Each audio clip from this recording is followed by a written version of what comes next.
अध्याय 6 the winter road. जब तन जियानगो का पैर पूरी तरह से ठीक हो गया तब मार्च का मध्य बीत चुका था।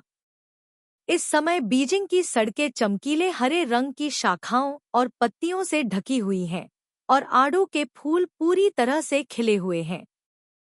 फिर भी ओडेसा में बर्फ अभी भी गिर रही थी। केवल काला सागर से आने वाली हवा बहुत शांत थी। उन्होंने कार्पेथियन पहाड़ों पर जाने के लिए एक समूह का आयोजन किया। उन्होंने कहा कि यह इस सर्दी की आखिरी स्कीइंग थी। 2 महीने से अधिक समय तक घर में फंसे रहने के कारण उसे खुजली और असहनीय परेशानी हो रही थी, इसलिए मैं उसे रोक नहीं सका। इसलिए मुझे थोड़ा गुस्सा आया। अपना सामान पैक करते समय मैंने बड़बड़ाया, देश को बदलना आसान है, प्रकृति को बदलना मुश्किल है। उसने चकित आंखों से मेरी ओर देखा। मुझे बताओ, एक बार जब एक महिला को जगह मिल जाती है तो वह बहुत कुछ बन जाती है ना? मेरी माँ की तरह बनने के लिए तुम्हारी उम्र कितनी है, घृणित? मैंने हड़ताल पर जाने का फैसला किया। सूटकेस जमीन पर फेंक दिया। मैं नहीं जा रहा हूँ। आप अपनी पसंद की किसी भी लड़की को आमंत्रित कर सकते हैं। नोवालिसिका, आप भी नहीं जाना चाहते हैं? तन जियानगो ने जल्द ही मेरा ध्यान खींचा, इसलिए वह धीरे से बोला। मैं स्तब्ध रह गया। फिर एक शब्द भी नहीं बोला, लेकिन चुपचाप अपना सामान पैक कर लिया। नोवेलिसिका यूक्रेन का एक प्रसिद्ध छोटा शहर है जो कार्पेथियन स्की रिसॉर्ट से बहुत दूर है। हम लगभग 200 किलोमीटर से अधिक जाने के लिए इस जगह पर कई लोक संगीत कलाकार हैं जिनके बारे में मैंने लंबे समय से सुना है। प्रस्थान के दिन वहां दर्जनों लग्जरी कारों की लंबी कतार लगी हुई थी। क्षेत्र में मार्च करें, शहर का केंद्र। सड़क पर यातायात पुलिस अचानक भ्रमित हो गई। उन्होंने सोचा कि यह एक महत्वपूर्ण व्यक्ति का काफिला है, इसलिए उन्होंने अभिवादन के लिए हाथ उठाया। मैं कार में बैठ गया और हंसते हुए बोला, एनजीओ की BMW कार, जिसकी छत पर टेप लगा हुआ था, की मरम्मत कर दी गई है। बाहर से यह एक नई कार की तरह दिखती है। कोई खरोंच नहीं है, केवल एक विद्युत पैनल में समस्या है, इसलिए इसे जर्मनी भेजना पड़ा। एक नई कार के बदले में 3 प्राप्त हुए महीनों बाद क्षतिग्रस्त हिस्सा वाहन के रिवर्सिंग सिस्टम को प्रभावित करता है। हर बार जब आप किसी रेस्तरां या कैसीनो में जाते हैं तो अन्य लोगों को कार की चाबियां दरबान के पास फेंकनी होती हैं। केवल तन जियानगो को एक टिप देनी होती है, क्योंकि किसी को अपनी कार अंदर धकेलनी होती है और पार्किंग स्थल से बाहर। इसलिए स्की यात्रा से पहले तन जियानगो पूरे दिन खाओ वेई से चिपके रहे। खाओ की प्रिय 2 पहिया ड्राइव जीप वी को उधार लेने के लिए बहुत सारा लार खर्च किया। फैसला टन जियानगो का निर्णय अत्यंत बुद्धिमत्तापूर्ण था। स्की क्षेत्र में केबल कार 50 के दशक का सोवियत उत्पाद थी और यह पुरानी और असुरक्षित दोनों थी। हमारे समूह में से कोई भी केबल कार की सवारी करने को तैयार नहीं था, इसलिए हमें पहाड़ की चोटी तक ड्राइव करना पड़ा। बर्फ से ढकी सड़क खड़ी और गीली दोनों थी, लेकिन कार स्थिर रही, एक अप्रिय गंध उत्सर्जित करता है। केवल हमारी ओपल ब्रांड की जीप थोड़ी बेहतर थी, फिर भी आगे बढ़ने में सक्षम थी। सड़क के दोनों ओर लोगों ने हमारे काफिले को देखा और जोर से हंसने लगे। हमने अपने पीछे एक आवाज सुनी, टीयू टन। तन जियानगो ने कहा, अपनी जैकेट उतारी और चेहरे पर अनिच्छा के भाव के साथ कार से बाहर कूद गया। उन्होंने काफिले का नेतृत्व किया और काफी देर तक निरीक्षण किया। तभी तन जियानगो ने कुछ कहने के लिए एक आदमी को सड़क के किनारे खींच लिया। उसने कुछ अमेरिकी डॉलर के नोट निकाले और उन्हें इस आदमी की जेब में भर दिया। अंत में उस आदमी ने सिर हिलाया और चला गया। टन जियानगो के दोस्तों ने उससे पूछा कि वह क्या करने जा रहा है। टन जियानगो ने उदास होने का नाटक किया। उसने बिना कुछ कहे अपनी ठुड्डी पर हाथ रख लिया, जिससे उसके दोस्त हंसने लगे और उसे कोसने लगे। 20 मिनट बाद वह आदमी जिसने अभी अभी टन जियानगो से पैसे लिए थे, 1 दर्जन पैसे लेकर वापस आया। वह मूल निवासी गोल और मोटे होते हैं। सभी लंबे और मजबूत शरीर वाले होते हैं, जिनका वजन 100 किलोग्राम तक होता है। तन जियानगो ने उन्हें एक कार के पीछे 2 लोगों को रखने का आदेश दिया। दृश्य बहुत भव्य था। मैंने हंसने की कोशिश नहीं की, यह देखने के लिए कि वह क्या चालें खेल रहा था। पहले कार परी धीरे धीरे चलती है। चारों ओर से अनुमोदन की सीटियां बजने लगी। सभी खुशी खुशी अपनी अपनी कारों में बैठ गए। सौभाग्य से वे सभी अच्छी कारें थीं और उनमें पर्याप्त अश्वशक्ति थी, इसलिए काफिला पहाड़ की चोटी तक चला गया। मुझे टोन जियानगो ने धोखा दिया। उसने मुझसे कहा, क्या आप कभी स्कीइंग कर रहे हैं? आप ब्रेक लगाना जानते हैं। रुके और मुड़े, ठीक है? यदि आप ये 2 तरकीबें जानते हैं तो आपको बस मेरा अनुसरण करना चाहिए। मुझे यकीन है कि यह ठीक होगा। मुझे उसकी बात पर विश्वास था, इसलिए मैं उसके साथ नीचे सरक गया। शुरुआत में मैं अभी भी उसकी गति बनाए रख सकता था। कुछ 100 मीटर के बाद वह तेजी से फिसल गया। मैं इतना डर गया कि मैंने चिल्लाया, थोड़ा धीमा करो। टन टन जियानगो जैसा दिखता था। उसने मेरी आवाज नहीं सुनी, वह मुझे छोड़कर आगे बढ़ गया। मैं इतना डर गया था कि मेरा सिर घूम रहा था। अंत में मैं गिर गया और मेरी स्की दर्जनों मीटर दूर उड़ गई। जब मैं बीजिंग में था तो मैं नामसोन में कुछ बार स्कीइंग करने गया था, और यहाँ तक कि दूसरी बार भी मैंने स्कीइंग की पहले से ही मध्य रेखा पर था। उस समय मुझे लगा कि मेरी मोटर स्किल्स इतनी खराब नहीं है, लेकिन मुझे नहीं पता था वह स्की क्षेत्र एक कृत्रिम स्की क्षेत्र था, इसलिए कुछ बाधाएं थी। प्राकृतिक पहाड़ी ढलान पर अनगिनत अप्रत्याशित जाल थे। मैं पहाड़ की ढलान से लगभग कई बार नीचे लुढ़का। मेरे बाल, चेहरा और चेहरा बर्फ से ढका हुआ था। मैं अपने नितंब पर बैठ गया और जमीन पर बैठ गया। मुझे बहुत निराशा हुई। टन जियानगो मेरे सामने अपनी बाहें फैलाकर खड़ा था और उसने मुझ पर हंसते हुए कहा, तुम्हारे बिना मैं अभी भी नीचे जाऊंगा, हमेशा की तरह पहाड़। अगर मैं एक बार गिरूं तो मैं सुधर जाऊंगा। कितनी बार? चले जाओ। गुस्से की आग मेरे सिर के शीर्ष पर पहुंच गई। मैंने स्केटबोर्ड उठाया और उसे मारा। मैं तुम्हारे जैसा बुरा आदमी कभी नहीं मिला। तुम इंसान नहीं हो। उसके बगल में टन जियानगो का दोस्त हंसा। मार्क, तुम्हारा काम हो गया। तुम अपनी शर्ट क्यों नहीं उतारते और उससे माफी नहीं मांगते?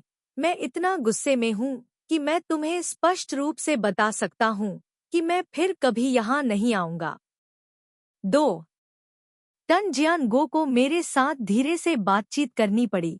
हम यहाँ 3 दिनों के लिए हैं। यदि आप स्की नहीं करते हैं तो आप क्या करना चाहते हैं? मैं नोवेलसिका जा रहा हूँ। कहा कि मैं 3 दिन बाद चला जाऊंगा। मुझे कोई फर्क नहीं पड़ता। तुम्हें किसने बताया मुझे धोखा दो? मैं उसकी गर्दन से चिपक गया और उसकी पीठ पर चढ़कर रोने लगा, जिससे टोन जियानगो के पास कोई विकल्प नहीं था। उसे अपने दोस्तों से माफी मांगनी पड़ी। अगले दिन दोपहर के भोजन के बाद वह मुझे स्की क्षेत्र से बाहर ले गया। एक मित्र ने मुझे याद दिलाया, मौसम बहुत उदास लग रहा है। मुझे डर है कि बर्फबारी होगी।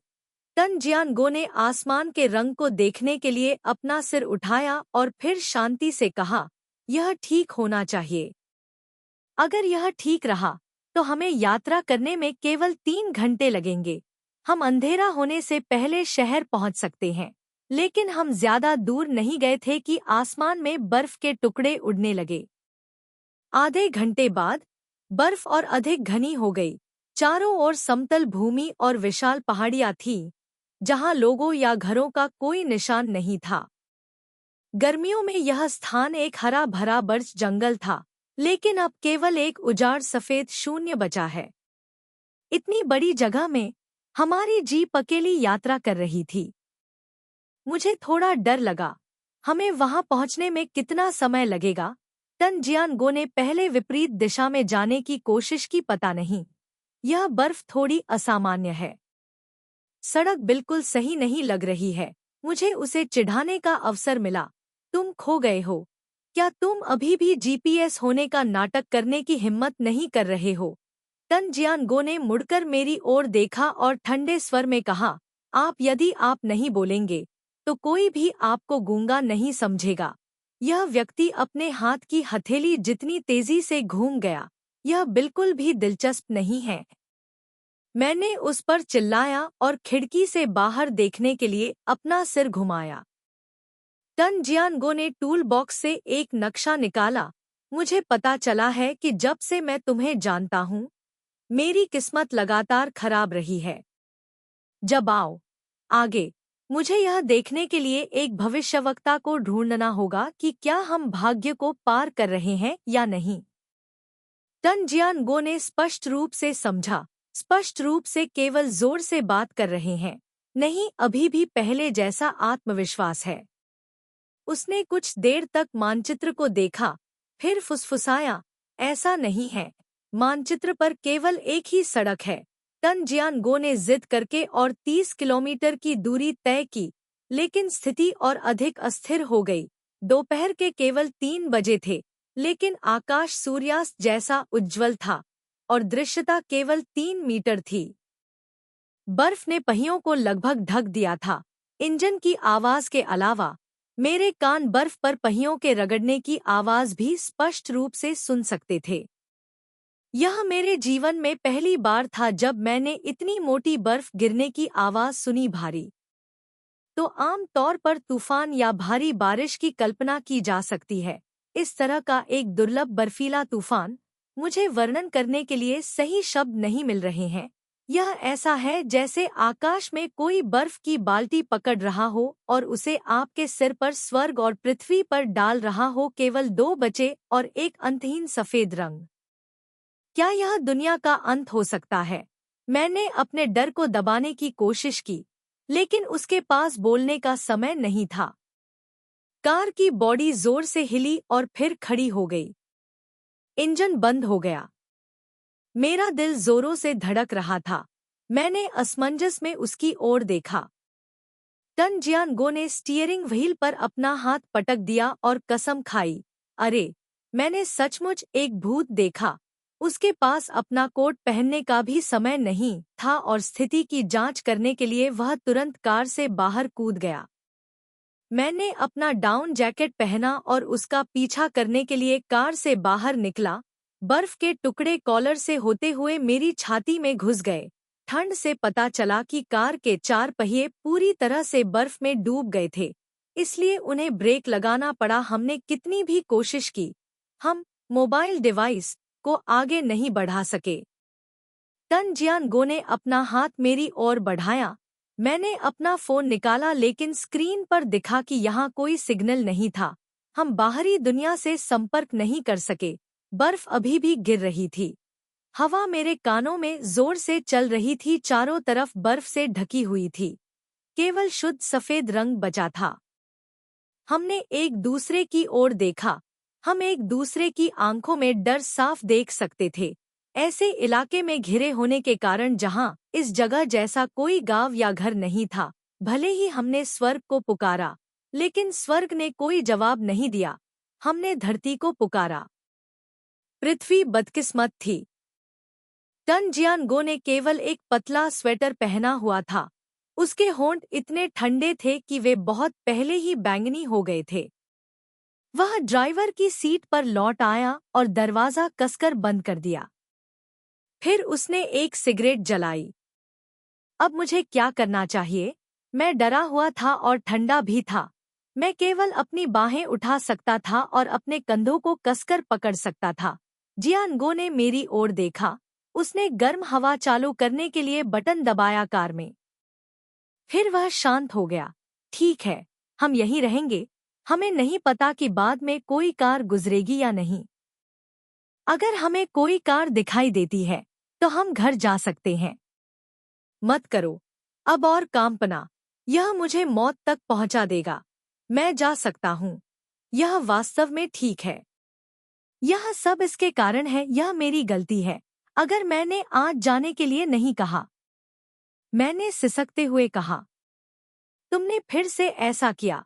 तन जियानगो ने अपनी सिगरेट बंद की और अपना हाथ मेरी ओर बढ़ाया। यहाँ आओ ताकि मैं तुम्हें गले लगा सकूं। मैं उसके करीब गया और उसकी बाहों में लिपट गया। मुझे क्षमा करें। यह बेवकूफ लड़की है। उन्होंने आह भरी और मेरी पीठ थपथपाई। यदि आप इस बिंदु पर आ गए हैं, तो उन शब्दों को कहने का क्या फायदा? यदि आप मेरा अनुसरण करते हैं, तो आप निश्चिंत हो सकते हैं। चाहे कुछ भी हो, मैं रास्ता ढूंढ लूंगा। हम युगल हैं, एक कठिन जीवन के साथ। जब तक आप मर नहीं जाते तब तक आप अपना पेशाब नहीं रोक सकते। आपके मजाक ने मुझे जोर से हंसाया। हम इस उदास मौसम में टहलने नहीं जा सकते अगर मैं स्की पर आपसे संपर्क नहीं कर सकता आज रात रिजॉर्ट। मैं कुछ सोचूंगा, आओ हमें ढूंढो। अच्छे बनो, डरो मत। तुम्हारा आलिंगन मुझे बेहद आश्वस्त महसूस कराता है।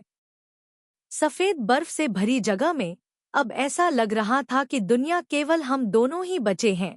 अब कोई मौजूदा लोग और असंबंधित चीजें नहीं हैं। अपने आप को वापस पाने के बाद मैंने बाहर देखा। क्या कोई हेलीकॉप्टर हमें बचाने के लिए आ रहा है? तन जियानगो ने मेरे गाल पर चुटकी ली और मुस्कुराया। आपकी कल्पना बहुत समृद्ध है। क्या आपको लगता है कि हम एक हॉलीवुड फिल्म का फिल्मांकन कर रहे हैं? मुझे सामाजिक कहानी याद है कि काले लोगों ने सड़कों पर एक दूसरे का पीछा किया और गोली मार दी, जैसा कि आंद्रे ने एक बार बताया था। मुझे बताया तो मैं हंसे बिना नहीं रह सका। तुम्हें क्या लगता है कि यह कितना मजेदार है? तन जियानगो ने मुझसे पूछा। मैंने उसे पूरी सनसनीखेज कहानी बताई। तन जियानगो ने आंखों में आंसू भरकर हंसते हुए कहा, पुलिस वाला आपके बहुत करीब लगता है ना? मैंने चिल्लाकर कहा, क्या आपको कभी कभी ईर्ष्या होती है?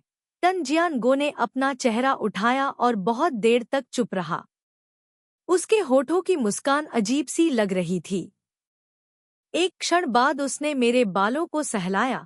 ट्रियो माई, मैं तुमसे कुछ पूछना चाहता हूँ। अगर तुम पूछती हो तो बस पूछो। तुम अचानक इतने गंभीर क्यों हो जाते हो? इससे मुझे इतना घबराहट महसूस होती है। मैं उसकी गोद से उतर गया और सीधा बैठ गया।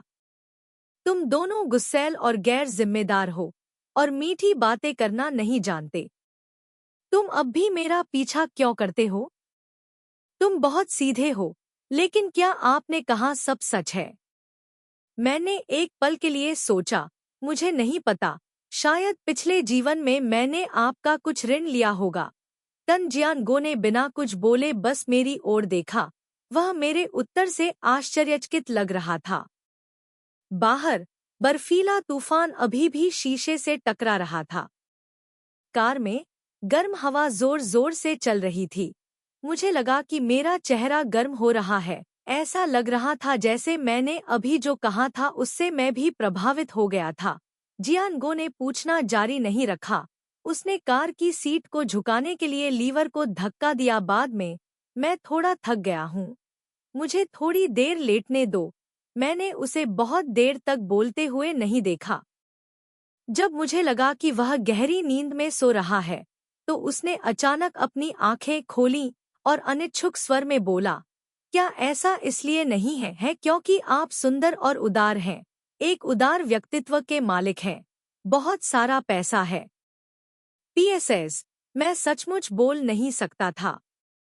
मैं लगभग पूरी रात जागता रहा, इतना भूखा था कि मेरे पेट की त्वचा मेरी पीठ से चिपक गई। बस में पेय और फल थे, लेकिन खाना नहीं था। गर्मी से भरी एकमात्र चीज मेरे बैग में चॉकलेट बार थी। बाहर हवा अभी भी चल रही थी, और हवा और बर्फ की आवाज के अलावा अन्य अजीब आवाजें भी थी, जिससे मेरी त्वचा रेंग रही थी। भले ही मैंने 2 सेब कुतर दिए, फिर भी मैं अपने दिल में डर को नियंत्रित नहीं कर सका। तन जियानगो चौंक कर उठा। उसने अपना मुंह खोला और बड़बड़ाया, यह एक चूहे के चिल्लाने जैसा लगता है। यह वास्तव में असहनीय है। मैं उससे कसम खाता हूँ। कि मैंने एक भेड़िए को चिल्लाते हुए सुना। उसकी नींद में खलल पड़ा और वह काफी परेशान था, इसलिए उसने जानबूझकर मुझे डरा दिया। मैंने सुना है कि इस जगह पर तेंदुए भी हैं। केवल मेरा साहस बढ़ाया। टन जियान-गो ने मेरी कमर पर चुटकी ली। उसने चिल्लाते हुए कहा, चिंता मत करो, उन्हें शायद तुम में कोई दिलचस्पी नहीं है। तुम्हें कैसे पता? वे मुझे मूर्ख नहीं हैं। वे सभी हड्डियां हैं, उनमें बिल्कुल भी मांस नहीं है, और यदि वे कुतरेंगे तो वे केवल उनके दांतों को थका देंगे। इतना कहने के बाद उसने अपना चेहरा ढक लिया और मुझ पर हंसा। मैंने उसे मना कर दिया, इसलिए मुझे लेटना पड़ा। अगली सुबह तक बर्फ गिरना बंद नहीं हुई थी, लेकिन यह कल की तुलना में कम लग रही थी। कार से बाहर निकले और स्थिति को देखें तो कार का दरवाजा ठोस रूप से जम गया था। मैंने अपनी पूरी ताकत से धक्का दिया, लेकिन दरवाजा तब तक नहीं हिला जब तक कि टन जियान-गो ने मुझे एक तरफ नहीं खींच लिया और दरवाजे पर जोर से लात मारने के लिए अपना पैर नहीं उठाया। दरवाजे में केवल एक छोटी सी दरार खुली। मैं तुरंत होश में आया। हे भगवान, बर्फ ने दरवाजे को ढक दिया है। एक पुरानी कहावत है, बड़ी बर्फ से दरवाजा भर जाता है। अंत में हमें कांच का दरवाजा खोलना पड़ा और कांच के दरवाजे से बाहर निकलना पड़ा। जैसे ही हम उतरे, बाहर के दृश्य ने मुझे भयभीत कर दिया। एक बर्फीली रात के बाद हमारी कार का आधा हिस्सा बर्फ में डूब गया था और कार की छत पर 50 सेंटीमीटर तक मोटी बर्फ की परत दिखाई दी। खिड़की के बाहर बर्फ जमी हुई थी।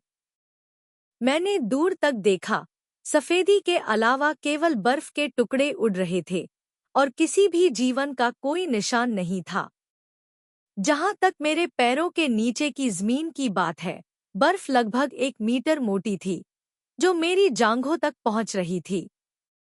मैंने अपने पैर उठाकर चलने की कोशिश की, लेकिन यह बेहद मुश्किल था। बस थोड़ी देर के लिए बाहर खड़ा था, क्योंकि मैंने टोपी नहीं पहनी थी। बर्फ के टुकड़े मेरे सिर पर गिरे, एक मोटे खोल की तरह मेरे बालों में जम गए। जियान-गो बर्फ में चुपचाप खड़ा था, उसके हाथ उसके कोट की जेब में थे। 5 मिनट बाद उसने मुझसे पूछा, हमारे पास कितना खाना बचा है? मेरा दिल भारी था। स्थिति कितनी खराब है? मैंने उसके देखने के लिए प्रत्येक वस्तु रखी। वहां 6 केले, 3 सेब, एक चॉकलेट बार था। केवल उतने ही भोजन से हम अधिकतम 2 दिन गुजार सकते थे। नाश्ते और दोपहर के भोजन के लिए हम दोनों ने एक एक केला खाया, लेकिन भोजन का थोड़ा सा हिस्सा कैलोरी में बदल गया और ठंड ने उसे सोख लिया। शाम के आसपास बर्फ गिरना बंद हो गई। इस समय जमीन पर बर्फ की परत और भी मोटी थी, लगभग 1 मीटर 2, मेरी कमर तक। टन जियान-गो ने कहा, उन्होंने अपने जीवन में कभी भी इतने भयानक बर्फीले तूफान का सामना नहीं किया था। मैं इतना भूखा था कि मेरा पूरा शरीर हिल गया। भूखा था, ताकत नहीं बची थी। शरीर मुश्किल से गर्दन का वजन संभाल पा रहा था। आम तौर पर मैं वजन कम करने के लिए हमेशा कम खाने के नारे लगाता हूँ, लेकिन अंत में मुझे प्रतिशोध ही मिलता है। यह बहाना बनाते हुए कि मैं अब और नहीं खा सकता, मैंने केले का आखिरी आधा हिस्सा टन जियान-गो को दे दिया। तुम एक आदमी हो, शायद तुम्हारी भूख मेरी भूख से भी बदतर है। टन जियान-गो ने अपने हाथ में केला पकड़ रखा था, लेकिन वह उसे अपने मुंह में डालना भूल गया। उसने कॉकपिट में लगी घड़ी की ओर देखा। उसके चेहरे पर डर का कोई निशान नहीं था। मैंने उसकी नज़र का अनुसरण किया और अचानक मुझे ऐसा महसूस हुआ कि मेरे सिर में जोर से चोट लगी है। एक दिन के बाद एक रात जब मैंने इंजन चालू किया, सुबह करीब 4 बजे कार के गैस मीटर ने लाल बत्ती दिखाई। इंजन पूरी तरह बंद हो गया।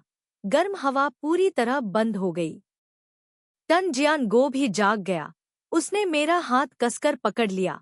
उसकी हथेलियां ठंडे पसीने से लथपथ थी। -10 डिग्री के मौसम में, बिना हीटिंग उपकरण के, बिना भोजन के, ऐसा कहा जाता है कि अधिकतम मानव सहनशक्ति 3 दिन है। ट्रायू माई, यहाँ आओ, मुझे कसकर गले लगाओ। तन जियानगो ने मुझे गले लगाया। कार का तापमान धीरे धीरे कम हो गया। अंधेरा था इसलिए मैं उसका चेहरा स्पष्ट रूप से नहीं देख सका। मैं केवल उसके शरीर के तापमान को मुझ तक प्रसारित होते हुए महसूस कर रहा था। चारों ओर बहुत शांति थी। ऐसा लग रहा था जैसे हम एक दूसरे के दिल की धड़कन सुन सकते हैं। समय और स्थान स्थिर हो गए। केवल मैं और वह, एक जोड़ा, एक मृत अंत में रह गए। मेरे जीवन में पहली बार मैंने मृत्यु को इतना करीब महसूस किया। मैंने अपना सिर उसकी छाती में दबा लिया। मेरे दांत बजने लगे। तन जियानगो ने मेरे गाल को सहलाया। उसकी उंगलियां ठंडी थी। वह शांत स्वर में बोला, यह कोई निर्जन क्षेत्र नहीं है। यहाँ 10 किलोमीटर के दायरे में लोग रहते हैं। कल सुबह हम यह संकेत देने का तरीका सोचेंगे कि हम इस जगह से भाग जाएंगे। अच्छे बनो, मत बनो, डर लगता है। हाँ, मैंने बहादुर बनने की कोशिश की। उसे अपनी कमजोरी और बेकारता दिखाना नहीं चाहा। भोर से पहले वह समय था जब तापमान एक दिन में सबसे कम हो गया था। हमें पहनने के लिए सभी कपड़े मिल गए।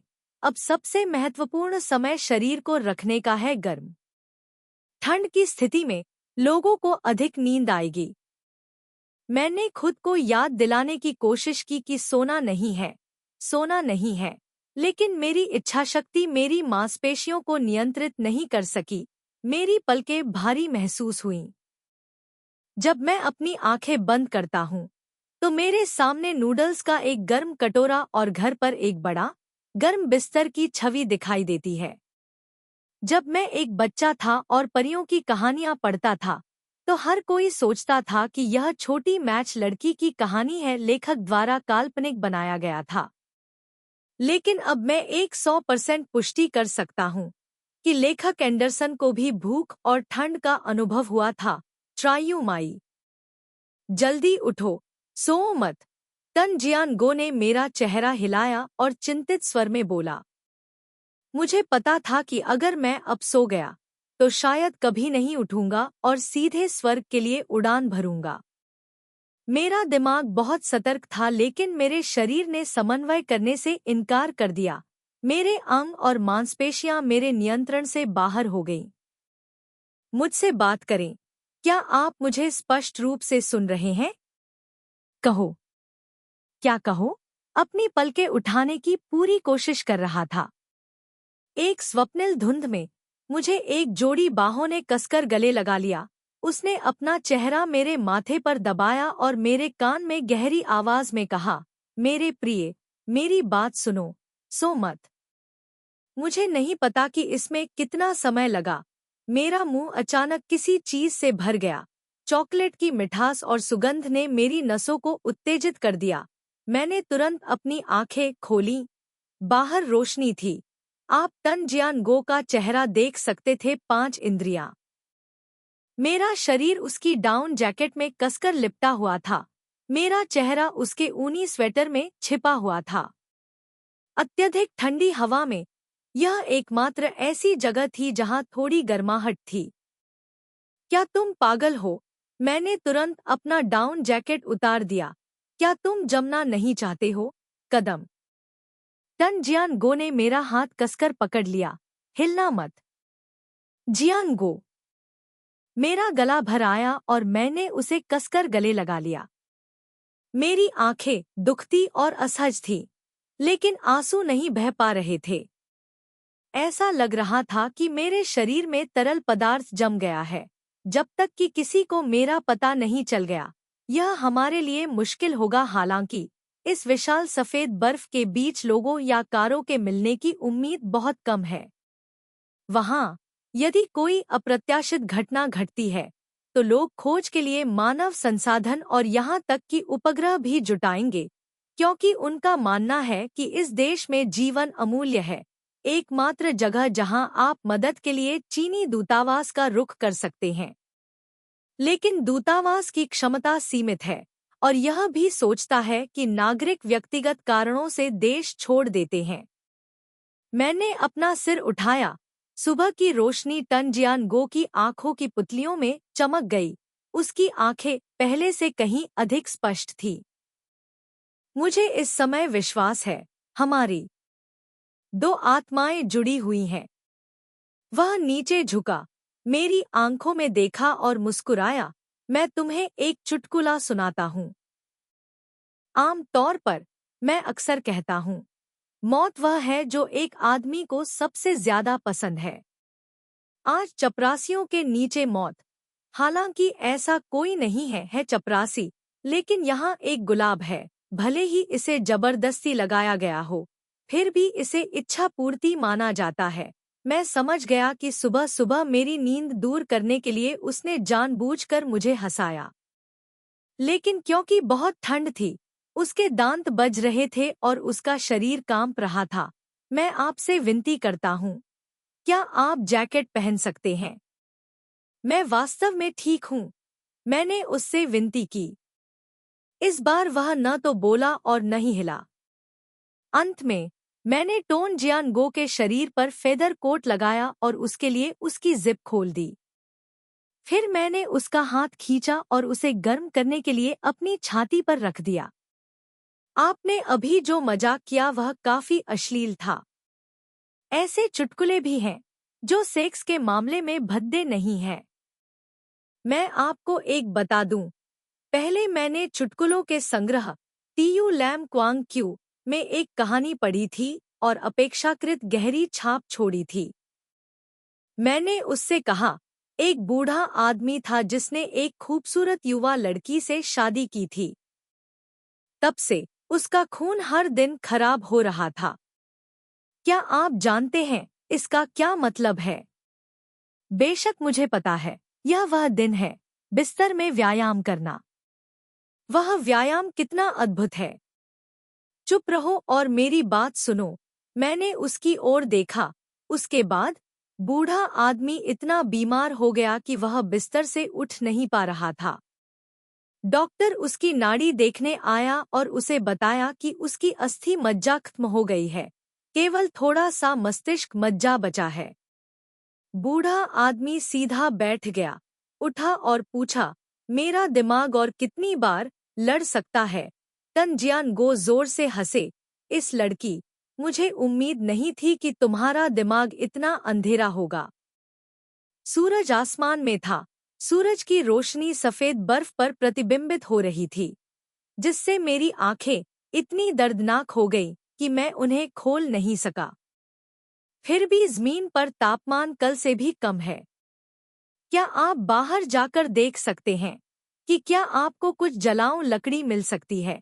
टनजियानगो ने कार की खिड़की से रेंगते हुए कहा। जब वह वापस आया तो उसके हाथ में कुछ सूखी पेड़ की शाखाएं थी। अंत में कार का दरवाजा खुल सका। हमें खिड़की से आगे पीछे नहीं चढ़ना पड़ा। जब आग जली तो मुझे ऐसा लगा जैसे कुछ भी नहीं था। क्या इस दुनिया में आग से अधिक सुंदर कुछ है? मैं आग के पास सिमट कर बैठ गई। गर्म लपटों ने मेरी जमी हुई त्वचा को कष्टदायक बना दिया। लेकिन अंधेरी रात में संघर्ष करने की तुलना में मुझे एक खुशी और शांति महसूस हुई जिसे शब्दों में वर्णित नहीं किया जा सकता है। मैं मूर्खतापूर्ण ढंग से मुस्कुराया। यह पता चला कि खुशी की सीमा इतनी कम थी। बक्सा और जीप से 4 टायर निकालने लगा। आप क्या कर रहे हैं? मैं चौंक गया। इस सुनसान जगह पर मेरे पैर कट जाएंगे। पहला। टनजियानगो ने एक टायर को आग में फेंक दिया और मुझे हवा के किनारे पर खड़ा होने के लिए खींच लिया। रबर के टायर ने तेजी से आग पकड़ ली, जिससे तेज गंध आने लगी। काले धुएं की एक धारा हवा में ऊंची उठ रही थी। मैं टनजियानगो का मतलब समझ गया। टायर जलाने से गर्म रहने में मदद मिलती है। इससे भी महत्वपूर्ण बात यह है कि आग एक आपातकालीन संकेत बन सकती है, जो दूसरों का ध्यान आकर्षित कर सकती है। लेकिन सूर्योदय से सूर्यास्त तक हमें कोई मदद नहीं मिली। सफेद बर्फ से ढका पूरा इलाका अभी भी सुनसान था और वहां से एक भी व्यक्ति नहीं गुजर रहा था। जब सूरज पहाड़ के नीचे चला गया तो तापमान और भी कम हो गया। मेरा पूरा शरीर इतना सुन्न हो गया था कि अब मुझे ठंड महसूस नहीं हो रही थी। मुझे नहीं पता कि मैं इसे रात तक बना पाऊंगा या नहीं। मेरा पेट खाली था। पहले यह अभी भी दर्द करता था, लेकिन मैंने अपने दांत पीस लिए और इसे सहन किया, इसलिए दर्द गायब हो गया और मुझे कोई अन्य अनुभूति नहीं हुई। जब दिन की सूरज की आखिरी किरणें धीरे धीरे फीकी पड़ गईं, तो मेरा दिल ऐसा महसूस करने लगा छाती से बाहर निकाला जा रहा था। शायद यह मेरे जीवन में आखिरी बार है जब मैं सूर्यास्त देखूंगा। घर पर अपने माता पिता को याद करते हुए मेरी नाक चुभने लगी। ठंड की उत्तेजना के कारण मेरी आंखों के सामने घना कोहरा दिखाई देने लगा। तन जियानगो को एक बार फिर पेट में ऐंठन होने लगी। इस डर से कि मुझे चिंता होगी, उसने अपने दांत पीस लिए और इसे सहन किया। लेकिन इस बार बीमारी पिछली बार से ज्यादा गंभीर थी। जब दर्द असहनीय हो गया तो वह मेरी बाहों में गिर गया। उसका चेहरा पीला पड़ गया था। मैंने जल्दी से दवा के लिए अपना बैग खोजा, लेकिन मेरी उंगलियों ने आदेश नहीं सुना। चाहे मैंने कितनी भी कोशिश की, मैं उसे फाड़ नहीं सका। बैग ब्लिस्टर पैक के बाहर था। मैं अपना हाथ अपने मुंह के पास लाया, अपनी सांसों का उपयोग करके जमी हुई उंगलियों को गर्म करने की कोशिश की, लेकिन कोई फायदा नहीं हुआ। मैं रोने लगा और टोन जियानगो को कसकर गले लगा लिया। ऐसा मत करो, कृपया जल्दी उठो। मुझे कपड़े बदलने दो, भाई, मैं तुम्हारे लिए मर जाऊंगा।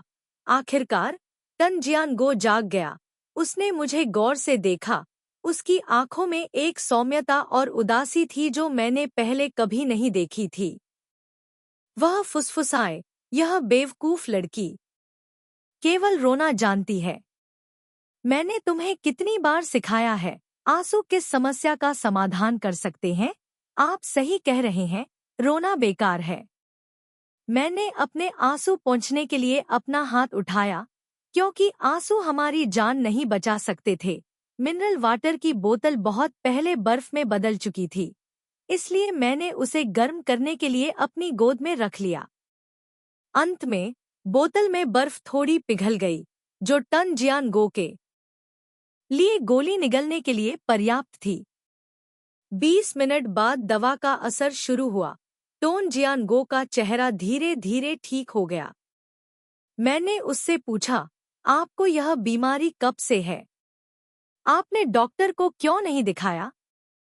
टोन जियानगो ने मुस्कुराते हुए कहा, मैंने अनगिनत बार जांच की है, लेकिन किसी भी रोग संबंधी परिवर्तन का कोई संकेत नहीं है। यह मानसिक बीमारी के कारण होता है। तन जियानगो ने एक परिचित नाम का उल्लेख किया। मैं स्तब्ध था। मुझे उम्मीद नहीं थी कि यह उसका पिता था। मैंने इस व्यक्ति के बारे में सुना था। वह सांस्कृतिक और शैक्षिक कार्यों का प्रभारी था। फिर वह प्रसिद्ध XXX रिश्वतखोरी भ्रष्टाचार मामले में शामिल था, इसलिए उसका अंत हो गया। जीवन वह त्रासदी में पड़ गया। हालांकि उनके पिता के पास अपने जीवनकाल में कोई वास्तविक शक्ति नहीं थी, लेकिन उद्योग में उनका कुछ प्रभाव था। मैं बहुत आश्चर्यचकित हुआ और चौड़ी आंखों से उनकी ओर देखा। आप बिल्कुल भी उनके जैसे नहीं दिखते। आम तौर पर तन जियानगो घमंडी लगता है, लेकिन वह किसी उच्च पदस्थ अधिकारी के वंशज की तरह नहीं दिखता है। तन जियानगो मुस्कुराया। उसकी अभिव्यक्ति बेहद शांत थी, जैसे कि वह किसी और की कहानी बता रहा हो। मामले के दौरान हुआ, वह हंगरी में था। उस स्थिति में उसके पिता महज एक छोटे से व्यक्ति थे। धन वापसी के मुद्दे के कारण उसके माता पिता को उसके दादा दादी द्वारा छोड़ा गया घर बेचना पड़ा। आपातकालीन कक्ष में उनका परिवार उनसे आग्रह करने के लिए फोन करता रहा। वह घर लौट आया क्योंकि वह वापस लाने के लिए पैसे इकट्ठा करना चाहता था। वह 3 दिनों तक हंगरी में रहा, लेकिन जब वह बीजिंग लौटा तो उसके पिता का निधन हो गया और उसने अपनी माँ से पूछा, जियानगो अभी भी वहाँ क्यों है? मैं अभी घर पर नहीं हूँ। मुझे उनसे कुछ कहना है। मैंने अचानक उनका हाथ कसकर पकड़ लिया। आज तक तुम्हें पता नहीं चला कि तुम्हारे पिता तुमसे क्या कहना चाहते थे। टन जियानगो ने अपना सिर नीचे कर लिया। उसने अपनी आंखों को ढकने के लिए अपना हाथ उठाया और बहुत देर तक चुप रहा। मैंने अपना चेहरा उसके घुटने में छिपा लिया, न जाने कैसे उसे सांत्वना दूं। हर किसी का एक दर्दनाक अतीत होता है, मैं उसे जानता हूँ। नहीं, यह कहानी इसलिए बता रहा हूँ क्योंकि वह मेरी सहमति के शब्द सुनना चाहता था। टन जियानगो धीरे धीरे अत्यधिक थकान में, गुलाबी रंग में सो गया। किसी ऐसी चीज की तलाश कर रहा हूँ जो ठंड से बचा सके। जब मैंने गलती से अपने शरीर के नीचे की सीट को छू लिया तो मैंने स्विस चाकू निकाला, जो मैं हमेशा अपने साथ रखता हूँ। बाहरी चमड़े को छेदने और फिर टुकड़ों को बाहर निकालने की कोशिश कर रहा हूँ। उसने उसे चूसा और अपनी शर्ट में भर लिया। टन जियानगो चौंक गया और उसने मेरा हाथ पकड़ लिया। कृपया उपयोग करने के लिए आधा छोड़ दें। मैंने दृढ़ता से मना कर दिया। उसने जोर से आवाज उठाई, मूर्ख लड़की, मैं तुम्हें एक और चीज सिखाता हूँ।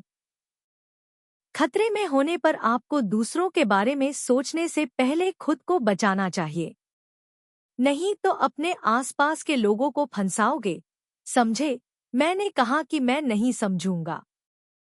टन जियानगो ने मुझे कसकर गले लगाया और अपना चेहरा मेरे बालों में छिपा लिया। उसने आह भरी, तुम बहुत बेवकूफ हो। मैंने उसकी शर्ट पकड़ ली। यह मेरे जीवन में पहली बार था, समझें, कि एक दूसरे पर भरोसा करने का क्या मतलब है। जीवित रहने की मानवता की क्षमता कई बार मानवीय कल्पना से भी अधिक होती है। सुबह होने तक मैंने लगभग घुटने टेक दिए और स्वर्ग और पृथ्वी को धन्यवाद दिया कि हम अभी भी जीवित हैं। एक है यहीं रहने के लिए मदद के लिए प्रतीक्षा करें, और दूसरा मदद खोजने के लिए इस जगह को छोड़ दें। यदि हम खो नहीं जाते हैं, यदि मानचित्र पर प्रतीक सही हैं, तो यहाँ से 10 किलोमीटर उत्तर पश्चिम में एक छोटा सा गांव है। जीवित रहने की प्रतिशत संभावना। यदि हम रुकते हैं तो हमें केवल मृत्यु की प्रतीक्षा करनी होगी, जब तक कि कोई हमें नहीं ढूंढ लेता। आइए सिक्का उछालें। इस समय हमें भगवान का फैसला सुनना चाहिए। शायद हमें जीने का रास्ता मिल जाए। 1 2 3।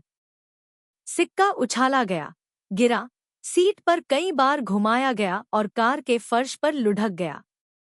हम सिक्के को देखने के लिए नीचे झुके, चेहरे पर शब्द थे। इसलिए हमने उस जगह को छोड़ने का फैसला किया। हमने आखिरी टायर जला दिया। रबर की अप्रिय गंध के साथ काला धुआं उठ रहा था। उसने सूरज की ओर देखा। वह काफी समय से अच्छा स्कीइंग चश्मा पहन रहा था। बड़ा, उसके चेहरे का लगभग आधा हिस्सा ढका हुआ था, इसलिए मैं उसका चेहरा स्पष्ट रूप से नहीं देख सका। मैं चुपचाप इंतजार करता रहा। मैं टन जियानगो की असुरक्षा को समझता था। साथ ही मुझे चिंता थी कि बर्फ पर चमकती धूप उसे क्रोधित कर देगी, स्नो ब्लाइंडनेस से पीड़ित। मुझे डर है कि यह गलत विकल्प है। टन जियानगो ने आखिरकार अपना सिर मेरी ओर कर लिया। उसने अपना चश्मा उतार दिया और अपने होठों को सिकोड़ लिया।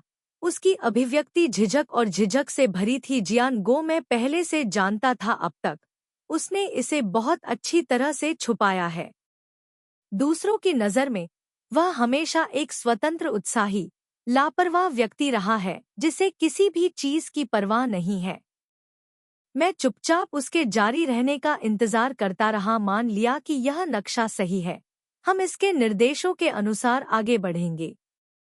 उसके हाथ में एक छोटा सा मार्गदर्शक स्तंभ था। अगर हम भाग्यशाली हैं तो 3 या 4 घंटे बाद हम किसी से मिलेंगे या फोन सिग्नल वाले स्थान पर पहुंच जाएंगे। केवल एक ही काम करना बाकी है, वह है भगवान की इच्छा का पालन करना। 3 या 4 घंटे का क्या मतलब है? मनुष्य अधिकतम 3 घंटे तक बर्फ में चल सकता है। जब शरीर का तापमान सीमा तक पहुंच जाएगा तो लोग मर जाएंगे। क्या आप समझते हैं? मैं समझना नहीं चाहता, मैंने उसके चेहरे की जमी हुई मांसपेशियों की मालिश की, मुस्कुराने की कोशिश। यह ठीक है, इसके अलावा मैं यहाँ रहने के बजाय सड़क पर मरना पसंद करूंगा, क्योंकि कम से कम मेरे दिल में अभी भी आशा है। तन जियानगो करीब आया और मोटे दस्ताने पहने हुए अपने बड़े हाथों में मेरा चेहरा पकड़ लिया। मैं जीवन की आपदा हूँ। मौत अफसोस की बात नहीं है। मैं बस तुम्हें शामिल करने से डरता हूँ। जब मैंने उसे इस समय मृत्यु शब्द का उल्लेख करते हुए सुना तो मेरा दिल अचानक दुख गया।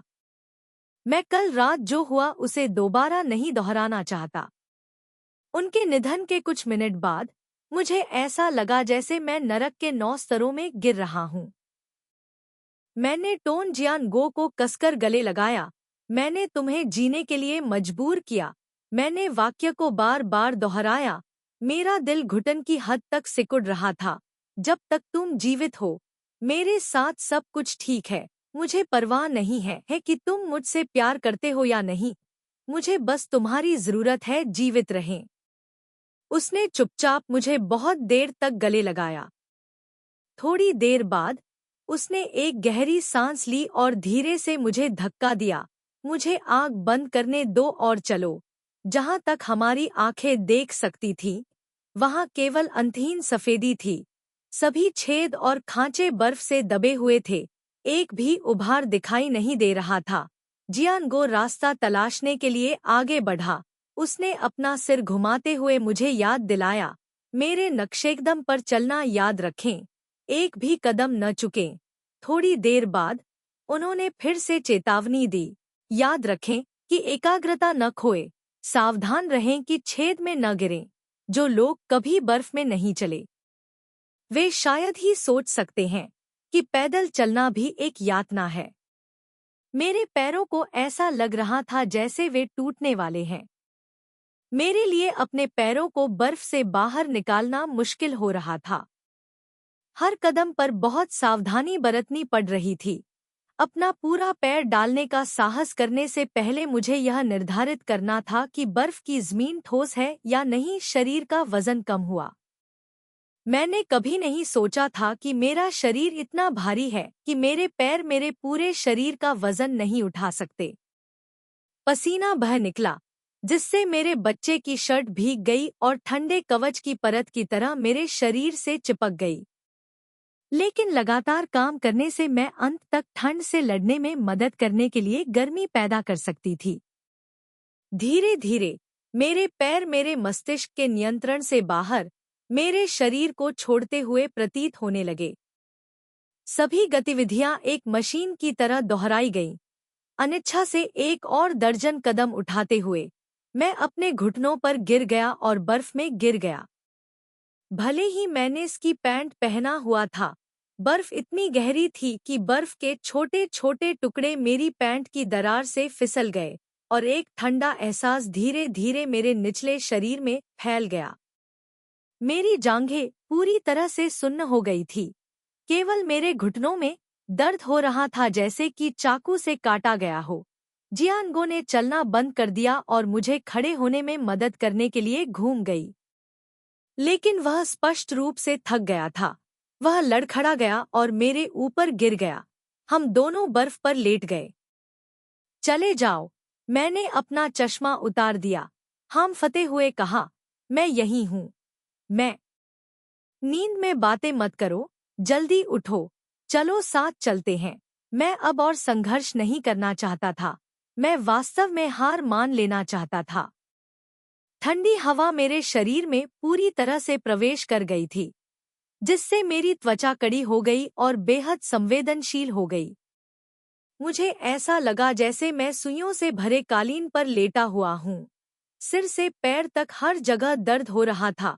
मैंने अपने हाथ पैर फैलाए। मैं बहुत थक गया हूँ। मैं बिल्कुल भी हिलना नहीं चाहता। जैसे ही शब्द खत्म हुए, मेरे गाल पर जोर से थप्पड़ मारा गया, लेकिन मुझे दर्द नहीं हुआ, केवल सुन्नता महसूस हुई। यह मेरे जीवन में पहली बार था जब मैंने टन जियानगो को पागल देखा। उसकी आंखों से चिंगारी निकलती दिख रही थी। वह भाग गया। उसने अपनी आवाज उठाई और मुझे डांटा, अरे, क्या तुम थोड़ी देर और रुक सकते हो? मैंने न सुनने का नाटक किया, लेकिन टन टन जियानगो ने मेरा कॉलर पकड़ लिया और मुझे ऊपर खींच लिया। जल्दी खड़े हो जाओ, ऊपर जाओ, चले जाओ। दुखी होकर विनती की, बस अकेले चले जाओ। जब तुम्हें कोई मिल जाए तो मुझे लेने के लिए यहाँ वापस आना, अन्यथा हम दोनों मर जाएंगे। टन जियानगो ने एक पल के लिए मेरी ओर देखा, उसने आह भरी, उसकी आंखें नरम हो गईं। फिर उसने अपने दस्ताने निकाले और अपनी जेब से कुछ खोजा, उसे छीलकर मेरे मुंह में ठूंस दिया। खाओ, मेरी बात सुनो, अपने दांत भींच लो और आगे बढ़ने की कोशिश करो। यह चॉकलेट का हमारा आखिरी टुकड़ा है, इसका उपयोग खतरे के समय में जान बचाने के लिए किया जा सकता है। मैंने अपने होठों को कसकर बंद कर लिया और अपना सिर हिलाया। टन जियानगो ने घुटने टेक दिए, मेरे चेहरे के सामने गिरे बालों को हटा दिया। ट्रायू माई, कृपया अपने माता पिता के बारे में सोचें, उनके पास केवल आप हैं। उसका चेहरा इतना फीका और पीला था कि मेरी उस ओर देखने की हिम्मत ही नहीं हुई। उससे मैं अपनी दयनीय उपस्थिति की कल्पना कर सकता था। बीजिंग हवाई अड्डे पर मुझे विदा करने वाले मेरे माता पिता को याद करते हुए मेरा दिल अचानक दुख गया। मैंने अंततः चॉकलेट चबाने के लिए अपना मुंह खोला। यह एक आग की तरह थी जिसने मेरे पूरे शरीर को जलाना शुरू कर दिया। मुझे कुछ ताकत मिली, इसलिए मैं टन जियानगो के पास पहुंची और खड़े होने की कोशिश की। मुझे निश्चित रूप से जीवित रहना है, नहीं चाहे मुझे किसी भी स्थिति का सामना करना पड़े। मुझे अपने जीवन को सुरक्षित रखने का एक तरीका सोचना होगा। मैं बर्फ से दबी हुई एक लाश नहीं बनना चाहता, जिसे केवल गर्म झरने तक खोजा जाए। मैं अपने माता पिता को दुखी नहीं कर सकता। सफेद बालों वाले बूढ़े माता पिता का अपने नीले सिर वाले बच्चों के लिए रोना दुनिया की सबसे क्रूर बात है। टन जियानगो ने कहा कि वह मुझे ऑस्ट्रिया ले जाएगा। मुझे उस दिन तक जीवित रहना था। जीवन में अभी भी बहुत सी खूबसूरत चीजें हैं जिनका मैंने अभी तक आनंद नहीं लिया है। मैं वास्तव में दुनिया छोड़ने को तैयार नहीं हूँ। मेरे घुटनों में अभी भी दर्द है। मेरे पैर इतने नरम हैं कि मैं खड़ा नहीं हो सकता। टन जियानगो ने घुटने टेक दिए और मेरे घुटने की मालिश की। उसने फुसफुसाया, गुयेन, कृपया थोड़ी देर और प्रयास करें। हम पहले ही आधे रास्ते तक पहुंच चुके हैं। हम जल्द ही गंतव्य तक पहुंच जाएंगे। मैं हंसना चाहता हूँ, लेकिन हंस नहीं पाता। उनके शब्द बिल्कुल मेरे पिता के सांत्वना भरे शब्दों की तरह थे जब मैं एक बच्चा था और मेरे सिर के बल गिर गया था। हम अपने रास्ते पर चलते रहे और थोड़ी देर बाद हमें 45 डिग्री की ढलान का सामना करना पड़ा। सूरज की रोशनी चमकने के कारण सतह पर बर्फ पिघल गई, जिससे सड़क बहुत फिसलन भरी हो गई, जिससे एक निश्चित बिंदु ढूंढना मुश्किल हो गया। टन जियानगो थोड़ा थोड़ा करके आगे बढ़ा। वह नीचे खड़ा था। उसने अपना हाथ मेरी ओर बढ़ाया। जल्दी आओ यहाँ नीचे, डरो मत, मैं तुम्हारी मदद के लिए नीचे हूँ। मैंने इलाके को ध्यान से देखा और फिर नीचे की ओर जाने का इरादा किया। अप्रत्याशित रूप से बर्फ के नीचे एक चट्टान थी जिसके कारण मैं आधे रास्ते में लड़खड़ा गया। मैंने तुरंत अपना संतुलन खो दिया और कुछ कदम आगे लड़खड़ा गया। एक अस्पष्ट क्षण में मुझे टन जियानगो को ट्रायू माई चिल्लाते हुए सुनाई दिया, लेकिन समय नहीं बचा था। मैंने अपनी गति खो दी और ढलान के तल से कुछ ही दूरी पर एक बर्फ के छेद में गिर गया। मैंने सहजता से अपने हाथ ऊपर उठाए और जोर से चिल्लाया, मदद! गड्ढे में मौजूद नरम बर्फ ने तुरंत मेरे शरीर को दबा दिया। चारों ओर से ठंडी बर्फ के टुकड़े आए, जिससे मेरी आवाज अवरुद्ध हो गई। मैंने जितना हो सके उतना संघर्ष किया, लेकिन मेरा शरीर गिरता रहा।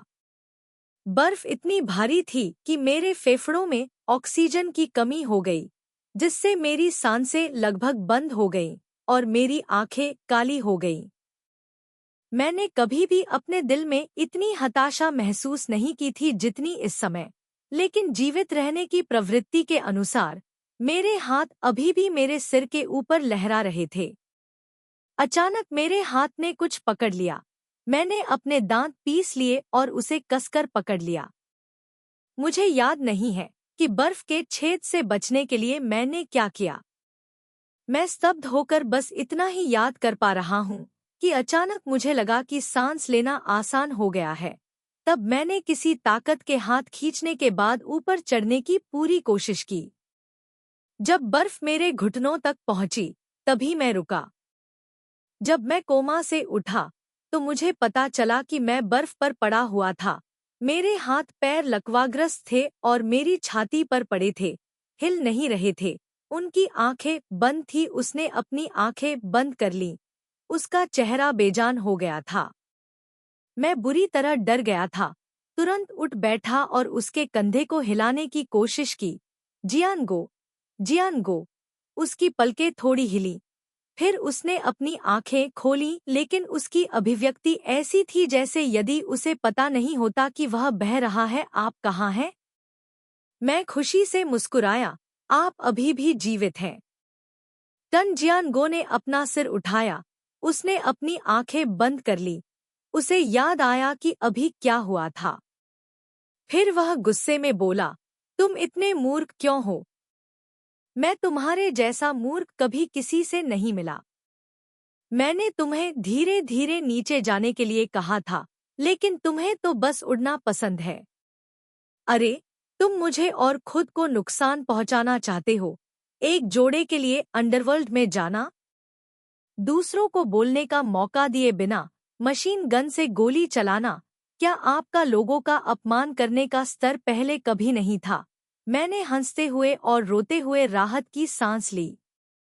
यह सच है कि भले ही हम मर जाएं, हम दोनों इस नुकसान को सहन नहीं कर पाएंगे। मेरी शक्ति समाप्त हो गई थी, इसलिए मुझे बैठकर आराम करना पड़ा।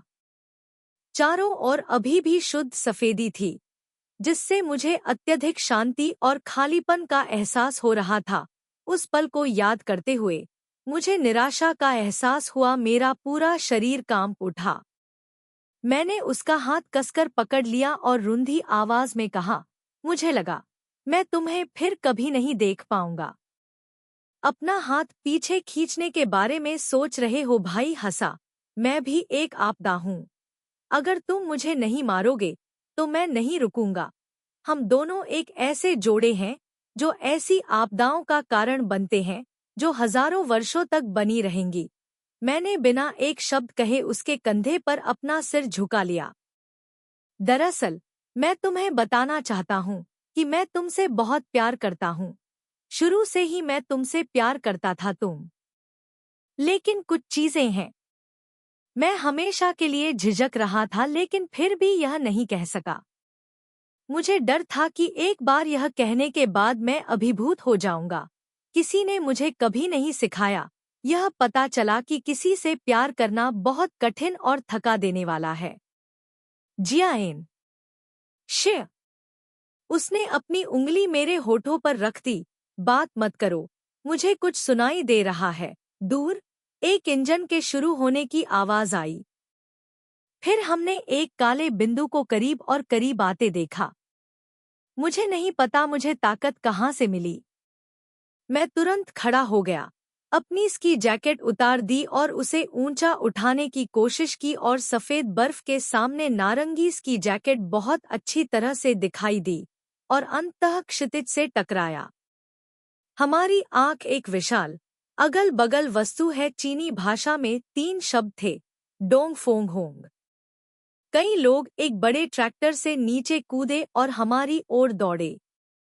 मैं बर्फ में घुटनों के बल बैठ गया, अपना चश्मा उतार दिया और बर्फ पर चमकती धूप की परवाह किए बिना ऊपर देखा। हे भगवान, आखिरकार आपने अपनी आंखें खोल दी। मेरे बगल में खड़ा व्यक्ति चुपचाप मेरी ओर देख रहा था, क्योंकि मेरी प्रतिक्रिया पूरी तरह से असामान्य थी।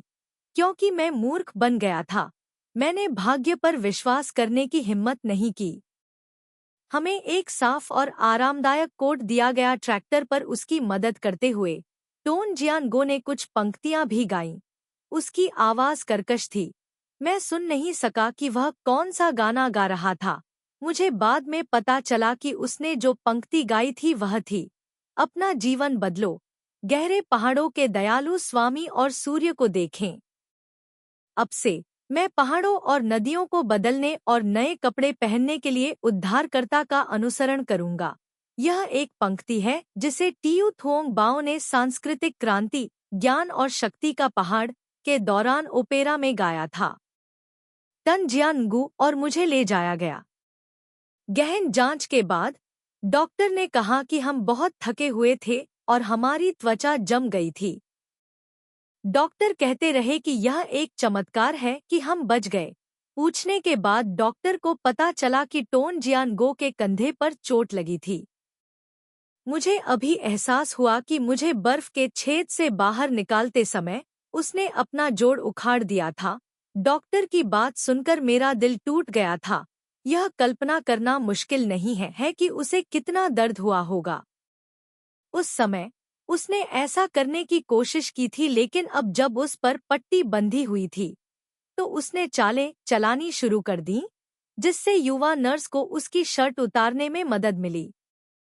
मैं उसके बगल में अस्पताल के बिस्तर पर लेट गया और ठंडी आंखों से उसकी ओर देखा, मेरी ओर मुड़ा। मैंने मुठ मारी यह खबर सुनकर कि टन जियानगू और मैं मौत से बच गए। खाओ वेई और लाओ टियन तुरंत ओडेसा से हमसे मिलने आए। टन जियानगू को देखकर खाओ वेई ने तुरंत अपना सामान्य सौम्य रवैया बदल दिया और टन जियानगो को डांटते हुए अंदर आ गए। ऐसे मूर्ख, क्या तुमने नहीं सीखा कि बर्फ में कैसे जीवित रहना है? केवल बेवकूफ ही एक जगह रुककर इंतजार करते हैं। क्या आप जानते हैं कि आपको ढूंढने के लिए कुछ ट्रैक्टर उधार लेने में कितनी लार लगी? टन जियानगो ने मुस्कुराते हुए कहा, अगर भाइयों को अब एक दूसरे की जरूरत नहीं है तो कब? खाओवी और भी क्रोधित हो गए। आप बिना शर्म के बोलते हैं। यदि वे संयोग से उनसे न मिले होते तो मुझे नहीं पता कि उनकी मृत्यु कब तक हो गई होती। यदि आप मर जाते हैं तो कोई बात नहीं, अन्य लोगों की बेटियों को शामिल न करें। टन जियानगो ने चुपचाप अपना सिर झुका लिया। आम तौर पर वह बोलने में बहुत तेज था। यह पहली बार था जब मैंने उसे घबराया हुआ देखा। ओल्ड टीएन ने मदद की। उन्होंने स्पष्ट किया, अब उसे दोष मत दो, यह सिर्फ स्थिति से मजबूर था। उस स्थिति में किसी को भी नुकसान होता है। वह बहुत चतुर है। उसके आसपास के लोगों की सलाह कभी भी बहरे कानों पर नहीं पड़ती। मैंने उन तीनों आदमियों से अपनी आंखें नहीं हटाईं। मेरे दिल में मैंने सोचा, बड़े भाई, अब बस उस पर दया करो। रुको, जब मैं देखूंगा आपकी प्रिय कार, मैं गारंटी देता हूं कि आप केवल 4 शब्द कहना चाहते हैं, आप मरने वाले हैं।